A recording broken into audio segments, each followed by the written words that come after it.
Hello and welcome to Daily Coding Tips. Today's tip, HTML, Semantic HTML5 elements for accessibility and SEO.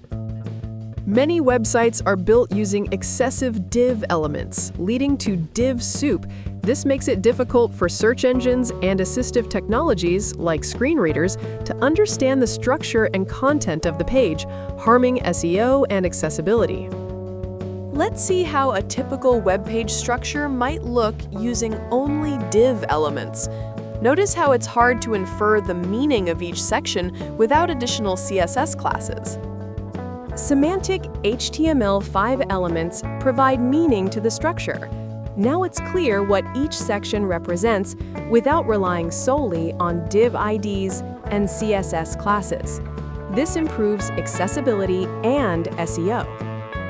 Screen readers can easily navigate and understand the content structure. Elements like nav, article, aside, and footer provide clear landmarks. This is far superior to guessing structure from generic div elements. Search engines use semantic elements to understand the page's content and its relationship to other content. This helps them index the page correctly and improve its ranking. Using semantic elements signals to search engines what is important on the page. For a blog post, use an article for the main content, a header for the title and author information, and a footer for comments or related posts. Use an aside for related links and advertisements. Wrap your navigation links within a nav element. This clearly identifies the navigation section for both users and search engines. Use UL or OL lists to organize the links within the nav element. For even more granular control, combine semantic elements with ARIA attributes, accessible rich internet applications.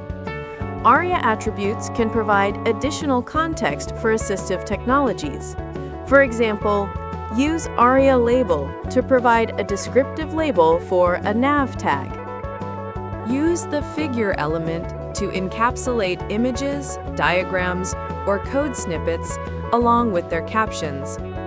The fig caption element provides a description or caption for the content within the figure element, improving accessibility and SEO. Don't force semantic elements where they don't belong. If a div element with a descriptive class name makes more sense, use it. The goal is to enhance, not replace, well-structured and meaningful code. Avoid nesting too deeply. Thanks for watching. Subscribe for daily coding tips and hit the like button if this was helpful.